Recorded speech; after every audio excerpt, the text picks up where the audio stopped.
Iwo Jima. 8 square miles of reeking volcanic ash on the doorstep to Tokyo.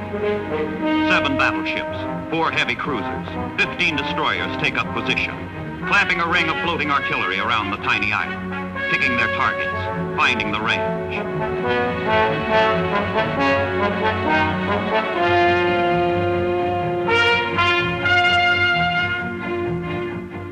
February 1945. All the guns and all the ships prepare for 72 hours of furious, continuous, unbroken barrage. The most concentrated naval bombardment of World War II.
Is there to tell the sailors and Marines we have little choice except to take Iwo Jima by force of arms, by character and courage.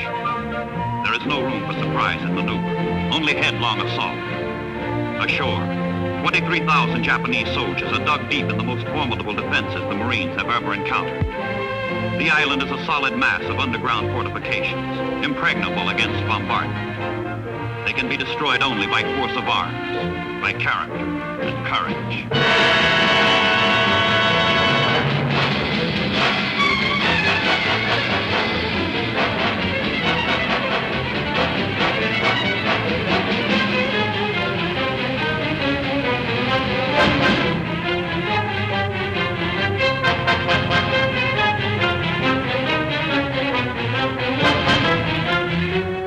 From the caves of Mount Suribachi, which dominate the entire island, the Japanese zero in their artillery on the landing beaches, pinning the Marines to the shore in an avalanche of fire and steel, paralyzing any advance, threatening obliteration.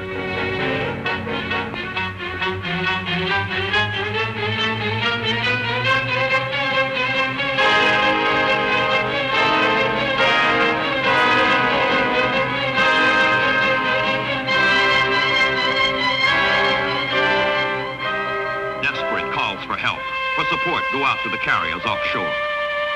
In combat information centers, all available planes and pilots are prepared to answer the pleas from the beachhead in hell. Winged sailors fly to the aid of earthbound Marines.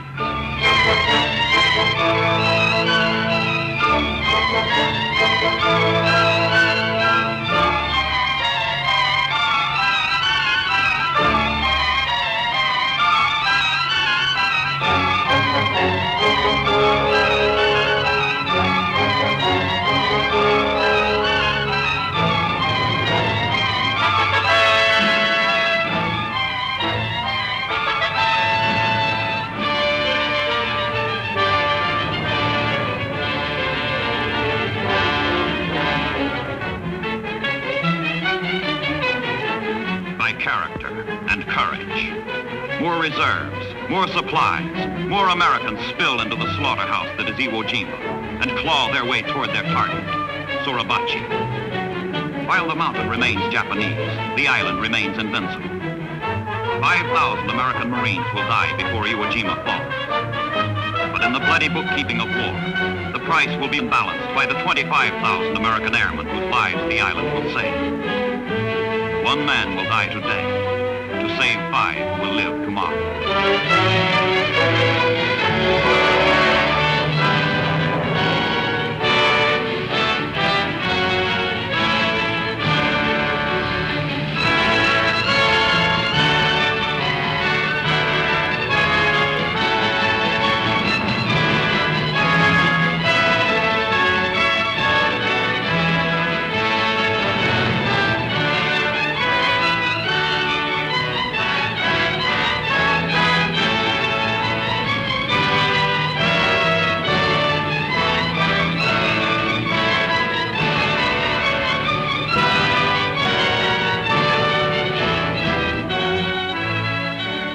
556 feet, Suribachi towers above the island of Iwo Jima. 556 feet, the Marines fight their way upward. 556 feet from disaster to victory.